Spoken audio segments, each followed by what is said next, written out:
The stars stretched endlessly in every direction, cold and silent. In the vastness of space, millions of voices called out, but only the strongest were heard. The weak, they were ignored, forgotten, left to fade into nothingness. And so, when the distress signal from Velmary Prime echoed through the galaxy, no one answered. It was a weak, flickering transmission, barely holding together.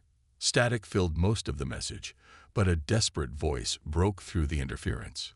To anyone who can hear us, please, we are dying. Help us. For months, the message repeated, traveling across the stars. Powerful civilizations received it. Governments, military commanders, and trade networks all heard the call. But none cared. The Velmary were an old race, once wise and strong. Long ago, they had built great cities, discovered new worlds, and shared knowledge with others. But their time of greatness had passed. A mysterious sickness spread through their kind, making them weaker with each generation. Their technology became outdated, their cities crumbled, and when pirate warbands attacked their homeworld, no one came to defend them. The great powers of the galaxy declared the Velmary a lost cause. Helping them was a waste of resources. A dying race was not worth saving. But there was one species that did not think that way. On board the HSV Pathfinder, a human exploration ship, Captain Elias Monroe stared at the distress signal on his screen. He sat in his command chair, deep in thought, listening to the broken message over and over again. His crew watched him in silence. They had been traveling through uncharted space, searching for new worlds. But this was something different. Commander Aisha Patel, his second in command, finally spoke. Captain, the Council has already classified the Velmary as a non-priority species. No one will blame us if we ignore this. Monroe leaned back in his chair, rubbing his chin. That's the problem, isn't it? He said. Everyone else already ignored it. Aisha sighed. I understand, sir, but this could be dangerous. We don't know the full situation. A low voice joined the conversation. It was Lieutenant Dax, the ship's weapons officer. He was a man of few words, but when he spoke, people listened. I say we check it out, he said simply. If they're beyond saving, we leave. If we can help, we do what we can. A murmur of agreement passed through the crew.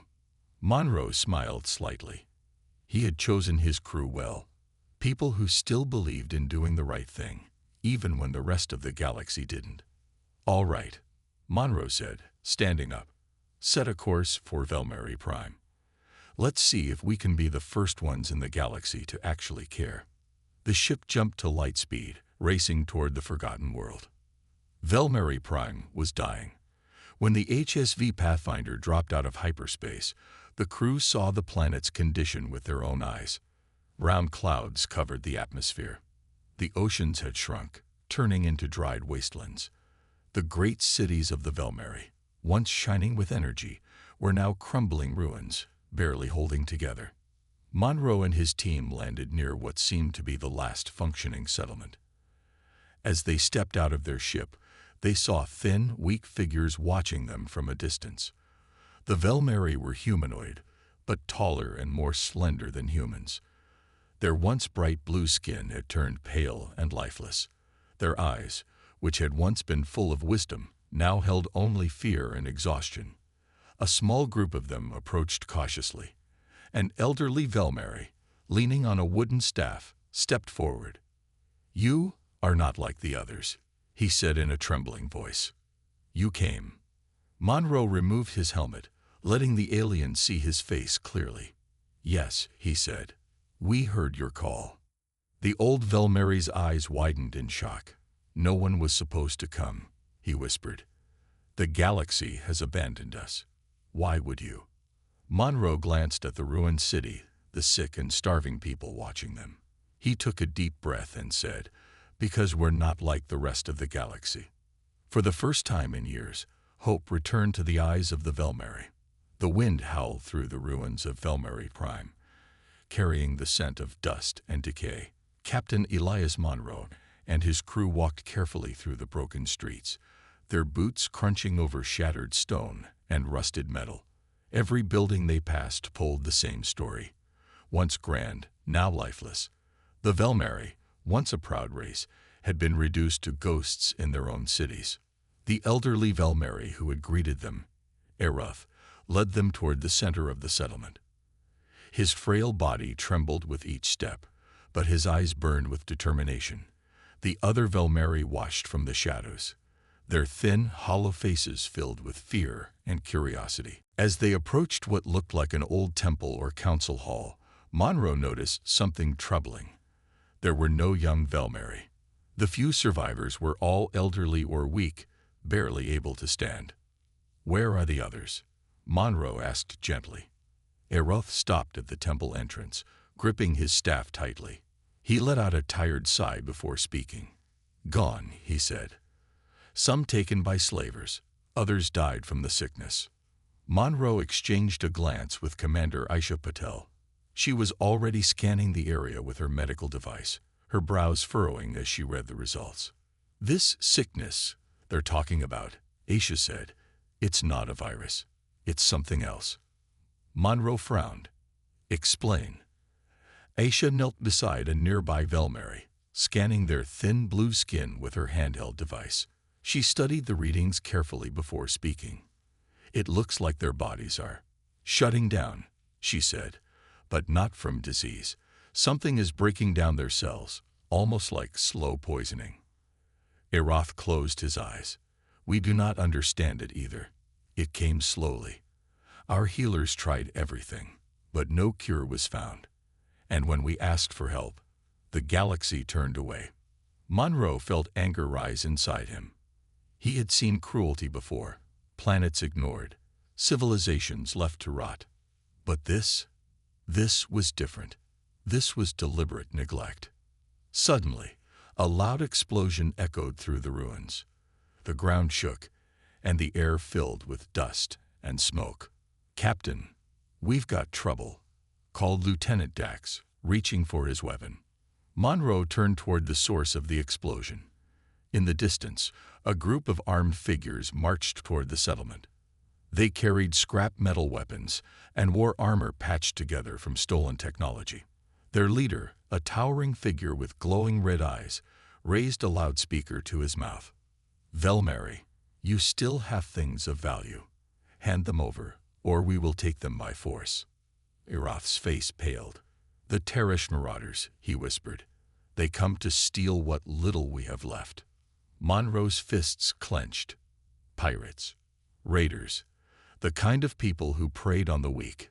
The kind of people who thought no one would fight back. But today, they were wrong. "Dax," Monroe said, his voice calm but firm. "How many?" Dax scanned the enemy group through his visor. "About 30. Light weapons. Nothing we can't handle." Monroe nodded. "Good." He turned to Eroth. "Get your people inside. Stay low." Eroth hesitated. You will fight for us." Monroe placed a hand on the old alien's shoulder. "We didn't come here to watch you suffer." As the Velmari hurried inside, Monroe's crew took defensive positions. They were outnumbered, but they weren't outmatched. The Teresh leader laughed through his loudspeaker. "You think you can stop us, human? No one in the galaxy cares about these creatures." Monroe stepped forward, his eyes cold. "That's where you're wrong." The Marauders charged, expecting an easy victory. They had no idea what humans were capable of. The fight was over in minutes. Using superior tactics and precision shooting, Monroe's crew disabled the enemy weapons, forcing the Marauders into retreat. They left empty-handed, humiliated, and broken. As silence returned to the ruins, Eroth stepped forward, his eyes filled with disbelief and gratitude. You protected us," he said. "No one has done that in generations." Monroe took a deep breath. "We're just getting started." Aisha walked up beside him, her device still scanning. "Captain," she said, showing him the readings, "I think I know what's killing them." Monroe looked at the screen. His jaw tightened. "Then we need to move fast," he said, "because if we don't, the Velmeri won't have much time left." The morning sun of Velmeri Prime struggled to break through the thick clouds. A faint golden light washed over the ruins, revealing the scars of time and war. But for the first time in decades, the settlement was not waking up in fear.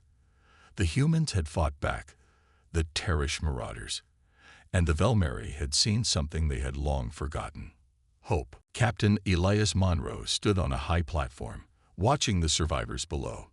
The Velmeri moved carefully, as if they still could not believe they were safe. Some whispered among themselves, casting glances at the humans. Others simply stood in silence, processing what had happened. Behind Monroe, Commander Aisha Patel and Lieutenant Dax studied the medical scans. The mystery of the Velmeri sickness was still unsolved, but Aisha was getting closer. "I was right," Aisha said, showing Monroe her tablet. "This isn't a virus. It's not a disease." Monroe crossed his arms. "Then what is it?" Aisha zoomed in on the data. The Velmeri are suffering from long-term exposure to a toxic element. Their bodies are breaking down because of something in their environment. Eroth, the elder Velmeri leader, overheard the conversation. His tired eyes widened. "Toxic element. But we have lived on this world for thousands of years." Aisha nodded. "Yes, and that's the strange part. This element. It's not natural to your planet." Monroe's expression darkened. "That means it was put here." A cold silence fell over them. The implications were disturbing. Someone, or something, had introduced the poison into Velmeri Prime. But why? Before they could discuss further, a loud beeping sound filled the air. The Pathfinder's communication system lit up with incoming messages. Aisha checked the signals. "Captain, we're being hailed by multiple sources." Monroe's jaw tightened. "Who?" Aisha's fingers moved across the console. "The Galactic Concord, several media networks, and the Terrish marauders." Dax let out a short laugh. "Guess we got their attention." Monroe sighed. "Put the Concord through first." A holographic screen flickered to life, displaying the image of a stern-faced alien official. His skin was metallic silver, his deep black eyes scanning Monroe with disapproval. "Captain Monroe of the human ship Pathfinder," the official said in a cold voice. "You are interfering in classified matters. The Galactic Concord has declared the Velmeri a non-priority species. You had no authority to engage." Monroe held his ground. "No authority. They sent a distress call. We answered." The official frowned. That distress call was meant to be ignored. A tense silence followed. Monroe felt his anger rise. The Concord had known about the Velmeri suffering. They had chosen to let them die.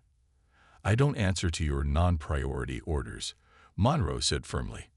"We found out what's killing them, and we intend to stop it." The official's expression did not change. "This is your final warning, Captain. Cease your actions and leave Velmeri Prime. If you continue, there will be consequences." The transmission ended. Aisha exhaled sharply. "Well, that wasn't suspicious at all." Dax crossed his arms. "They're scared." Monroe nodded. "Because we're asking the questions no one else would." He turned to Aisha.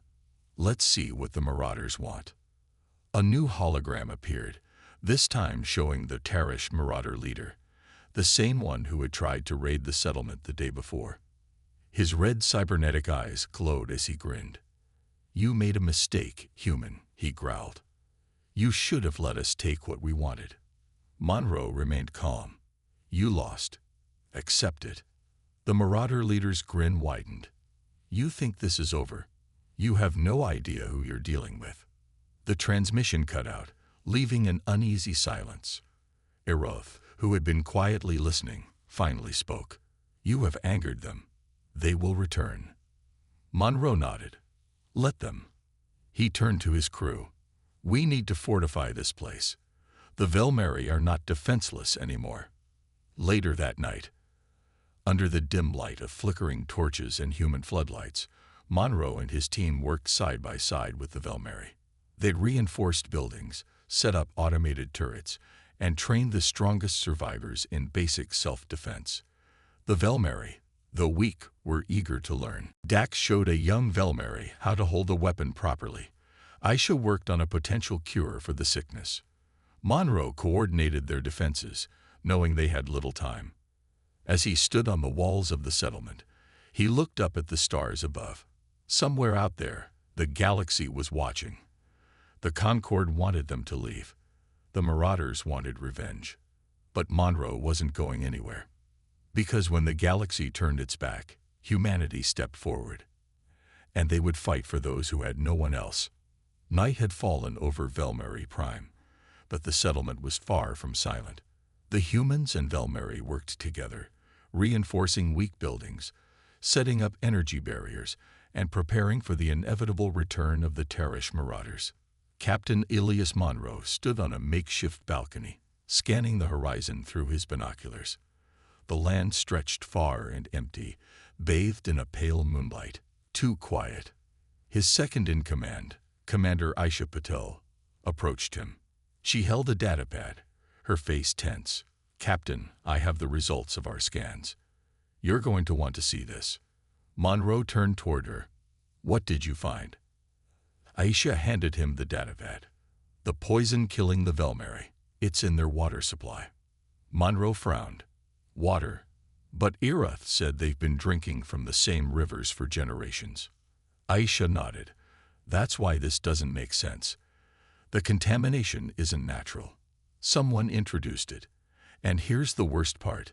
The poison isn't spreading from the rivers. It's coming from underground." A cold realization hit Monroe.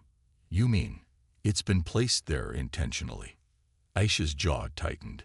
"Yes, and that means someone wanted the Velmeri to die slowly." Monroe exhaled sharply. The Galactic Concord had already shown they didn't care about the Velmeri. But would they really go as far as wiping out an entire species? And if not them, then who? Before they could discuss further, their communication system beeped. An incoming signal. Aisha activated the screen. A hooded figure appeared. A shadowed face, distorted by static. The voice was masked, but the words were clear. "Captain Monroe, you have uncovered something dangerous. The truth lies beneath Velmeri Prime. If you wish to save them, you must go underground. But beware, you are not the only ones looking." The transmission cut out before Monroe could respond. Dax, their weapons officer, stepped up beside them. He had been listening. "That wasn't creepy at all," he muttered. Monroe sighed. "We don't have time to question it. If there's something underground that can explain this, we need to find it." Aisha nodded. "I've already mapped out a possible entrance. There's an old Velmeri temple a few miles from here. According to my scans, there are tunnels beneath it." Monroe turned to Dax. "Prepare a team. We're going down." The descent. The next morning, Monroe, Aisha, and Dax, along with a few Velmeri guides, set out toward the ruined temple. The structure stood alone in the wasteland, ancient, cracked, and nearly forgotten. Eroth, the Velmeri elder, walked beside Monroe. "This place was once sacred," he said. "Our ancestors spoke of hidden knowledge buried deep below, but no one has entered for centuries." Monroe placed a hand on the temple's stone surface. It was cold, strangely cold, almost like it was being drained of life. Aisha found a collapsed stairway leading down. "This is it," she said. "The entrance to the tunnels." With flashlights in hand, the team descended into the darkness. The air grew thick and stale. The deeper they went, the more they noticed strange markings on the walls, symbols of the Velmeri's past, glowing faintly. Then suddenly, the tunnel opened into a vast underground chamber. Monroe's breath caught in his throat. In the center of the cavern was a massive machine, buried deep beneath the surface. It pulsed with a faint blue energy, connected to long metallic pipes that spread through the tunnels and straight into the planet's water supply. Aisha scanned it. Her eyes widened. "Captain, this machine isn't Velmeri technology." Dax stepped closer, inspecting the strange metal. Then who built it? A deep rumbling echoed through the cavern. The ground shook slightly. And then, from the shadows, figures emerged. They were not human. They were not Velmeri. Their armor was sleek, their eyes glowed with eerie green light, and their bodies moved with unnatural precision. Aisha froze. Those are Concord enforcers. Monroe gritted his teeth. The Galactic Concord had declared the Velmeri a non-priority species, but now their soldiers were guarding a hidden machine beneath their planet. The lead enforcer stepped forward, his robotic voice calm. "You have seen what you should not. Leave now." Monroe's mind raced. The Galactic Concord had lied. They had left the Velmeri to die, not because they didn't care, but because they were hiding something. He clenched his fists. They weren't leaving, not without answers, and not without a fight. The underground cavern fell into silence. Captain Elias Monroe and his team stood face to face with the Galactic Concord enforcers, their eerie green eyes glowing in the dim light. Behind them, the massive machine pulsed with energy, its metallic arms spreading into the tunnels like a metallic parasite. Monroe's fingers tightened around his weapon. His mind raced. The Concord had lied. They had left the Velmeri to die, not out of neglect, but to hide this machine. But why? The lead Concord enforcer stepped forward, his voice cold and mechanical. "This place is restricted. You will leave immediately." Aisha Patel, Monroe's second-in-command, whispered, "Captain, if we leave, we'll never find out what this machine is doing." Monroe agreed. They had come too far to back down now. He met the enforcer's glowing eyes. "We're not leaving." For a moment, there was only silence. Then, the enforcers attacked. The battle underground. Blaster fire lit up the cavern as the enforcers moved with inhuman speed. Monroe and his team dove for cover, returning fire. But the enforcers were fast, precise, and heavily armored. Dax, their weapons officer, fired several shots, but the energy rounds bounced off the enforcers' armor. "Captain, these guys are built like tanks." Monroe cursed. "Aim for the joints." Aisha pulled out a pulse grenade and threw it toward two advancing enforcers. It exploded in a burst of electromagnetic energy, causing their systems to glitch for a brief moment. It wasn't much, but it was enough. Monroe took the chance, rushing forward and firing at an enforcer's exposed neck joint. Sparks flew, and the machine collapsed. But more were coming. The Velmeri guide, Eroth, watched in horror. They have always been here." Monroe turned to him. "You didn't know." Eroth shook his head. "Our people spoke of an ancient machine, but we never thought it was real." Aisha dodged a blast and yelled, "We need to shut that thing down." She pointed at the massive machine in the center of the cavern. Monroe nodded. "Cover me." The truth revealed. As his team distracted the enforcers, Monroe ran toward the control panel of the machine. His fingers moved quickly, trying to decode the system. A holographic screen appeared, displaying lines of alien text. Aisha rushed to his side, scanning the information. Her eyes widened in shock. "Captain," she breathed, "this machine, it's been extracting something from the planet." Monroe frowned. "Extracting what?" Aisha pointed to the data. "A rare element called zudforium. It's valuable, used for high-level energy cores. But there's a side effect. It poisons the land and water." Monroe's fists clenched. The Velmeri weren't abandoned. They were sacrificed. The Galactic Concord had declared the Velmeri a non-priority species because they didn't want anyone asking questions.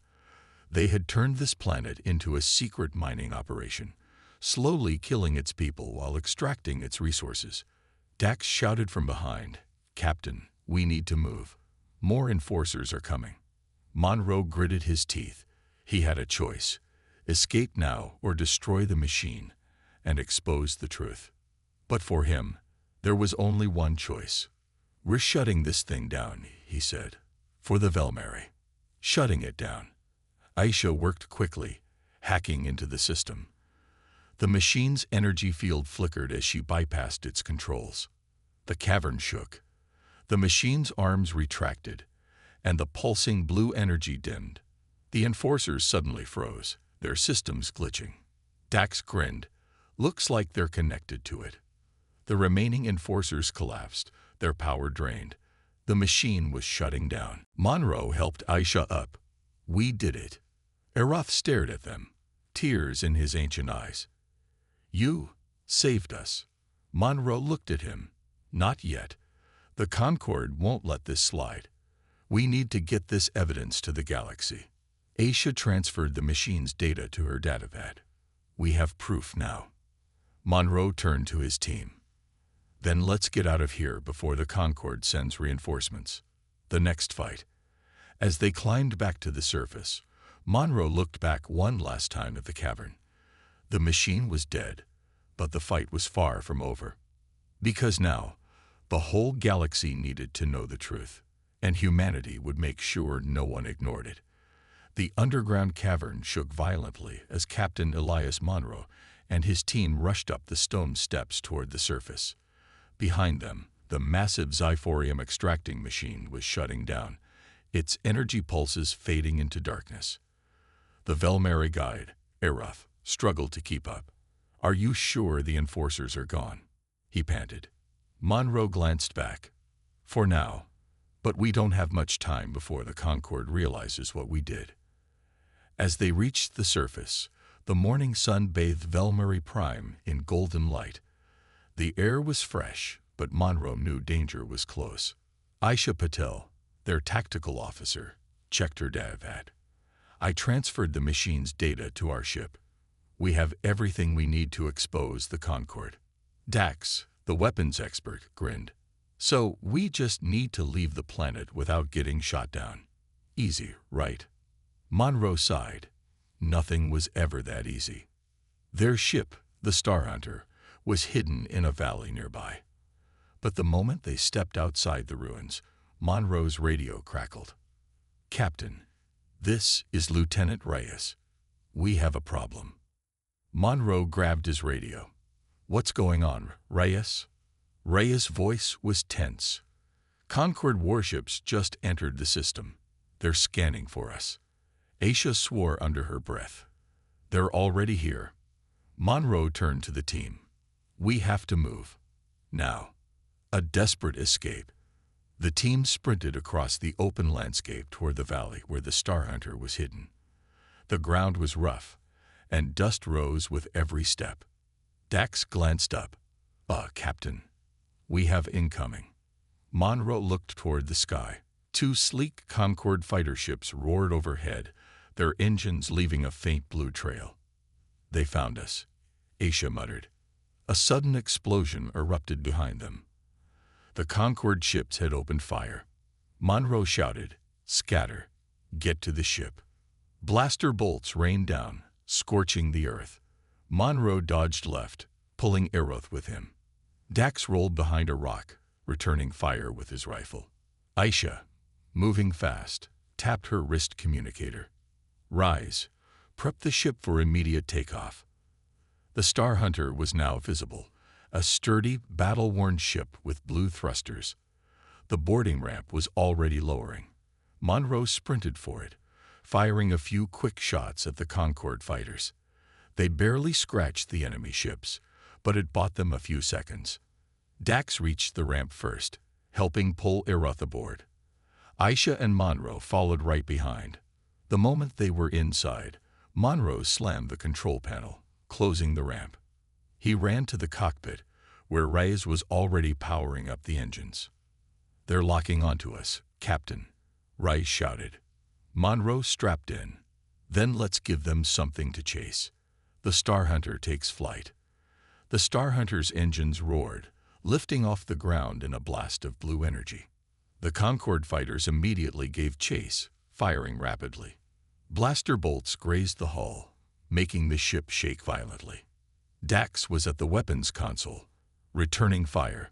He pressed a switch, and the Star Hunter's turrets activated, sending a spray of energy bolts toward the enemy ships. Aisha checked the navigation screen. They're trying to block our path to orbit. Monroe gritted his teeth. They couldn't let that happen. Hold on, he shouted, pushing the thrusters to full power.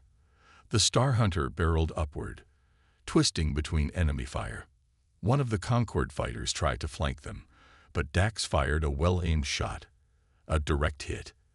The fighter exploded in a bright flash, sending debris spiraling into the clouds. Nice shot, Aisha said. But the second fighter was still on them, relentless. They're not letting up, Rai said. Monroe's hands moved quickly over the controls. Then we'll have to outrun them. He angled the ship sharply, heading toward the upper atmosphere. The gravity pull increased, pressing everyone into their seats. The Concorde fighter followed, matching their speed. Aisha checked the scanners. If we hit hyperspace now, they'll follow us through the jump. Monroe thought fast. They needed a way to shake the fighter before jumping to safety. Then he saw it, a debris field from an old space battle, floating just outside the planet's atmosphere. He grinned. I have an idea. The final maneuver. Monroe guided the Star Hunter straight into the debris field, weaving between floating wreckage and shattered metal plates. The Concorde fighter hesitated for a moment. Just enough time. Now, Aisha, Monroe shouted.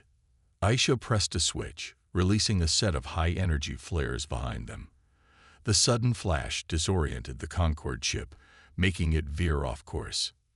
That was their chance. Punch it, Monroe commanded. Reyes activated the hyperspace drive, and with a final burst of energy, the Star Hunter jumped into the void of space, escaping the Concorde's grasp. The war is not over. As the ship settled into the safety of hyperspace, Monroe exhaled, running a hand through his hair. That was too close, Aisha muttered. Eroth, still shaken, looked at Monroe. What now? Monroe turned to Aisha, who held the datapad containing proof of the Concorde's crimes. We expose them, he said. We take this data to every corner of the galaxy. We show them what the Concorde has done. Dax smirked. And if they try to stop us? Monroe's eyes burned with determination. Then we remind them what humanity does best. Aisha smiled. We fight. The Star Hunter streaked across the stars, heading toward its next destination, a galaxy waiting for the truth. The Star Hunter shot through hyperspace, streaking toward its destination, the Galactic Assembly Station, where representatives from thousands of civilizations gathered. This was where the truth would be revealed. Captain Ilias Monroe stood in the cockpit, watching the swirling blue of hyperspace outside. His team had risked everything to expose the Galactic Concorde's crimes against the Velmeri. Now they had to make sure the entire galaxy heard the truth. Aisha Patel, their tactical officer, walked up beside him. Captain, we're approaching the assembly station, but we have a problem. Monroe turned to her. What is it? She handed him a datapad. Scanners picked up multiple Concorde warships in the area. They know we're coming. Dax, their weapons officer, grinned. Well, that's not surprising. We did just ruin their little secret operation. Monroe smirked but remained focused. They won't attack near the station, not with so many other species watching. But they'll try to stop us from landing. Eroth, the Velmeri guide, stepped forward. We must succeed. My people cannot suffer in silence anymore. Monroe placed a hand on Eroth's shoulder. We won't let them.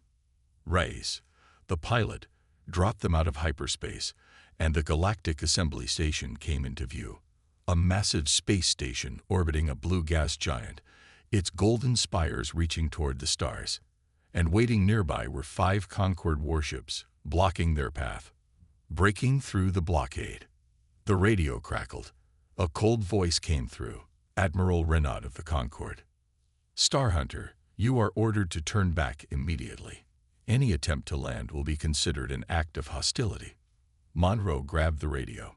We have proof of your crimes against the Velmeri. The Assembly needs to see this. The Admiral's voice remained calm. No one will believe you. Monroe smirked. We'll see about that. He turned to his team. We need to break through.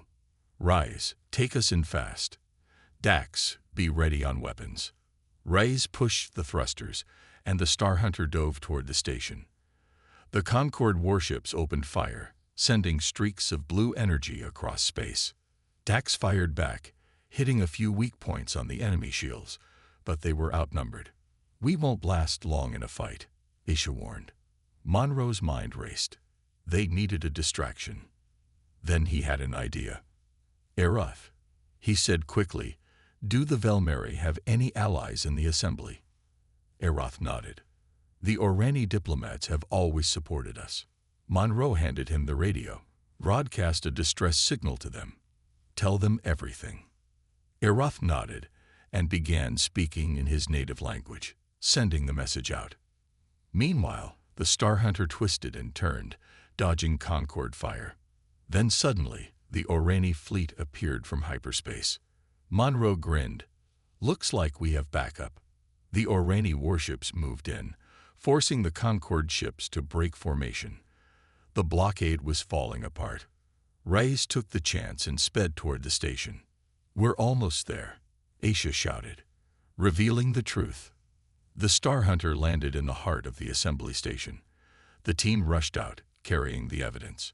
Security forces ran toward them, weapons raised. Identify yourselves. Aroth stepped forward. We come with proof of the Concorde's crimes. The Velmeri people have been suffering for decades while the Concorde secretly mined their world. Monroe held up the datapad. This has all the evidence. Play it now. The security chief hesitated, then nodded. The data was broadcasted across the station. Images of the Velmeri ruins, the poisoned lands, and the Xiphorium machine appeared on giant screens. The entire assembly fell silent. Then, an uproar began. Representatives from hundreds of species shouted in anger, demanding answers. The Concorde delegation tried to protest, but it was too late. The truth was out. Admiral Renaud's face appeared on a screen, his expression furious. You fools don't know what you've done. Monroe stepped forward, staring directly into the camera. We did what was right. A new future. The Galactic Assembly immediately launched an investigation. The Concorde's influence weakened, and they were forced to withdraw from Velmeri Prime. The Velmeri people were finally free. Aroth turned to Monroe and his team, tears in his eyes. Because of you, my people have a future again. Monroe smiled. No one should be forgotten. Aisha crossed her arms. So, what now, Captain? Monroe looked at the stars. The Concorde isn't finished. They'll try to cover up other crimes. Dax grinned. Guess that means we have more work to do. Monroe nodded. Then let's get started. As the Star Hunter lifted off, heading toward its next mission, Monroe knew this was just the beginning. Humanity had made a stand, and they would never stop fighting for justice.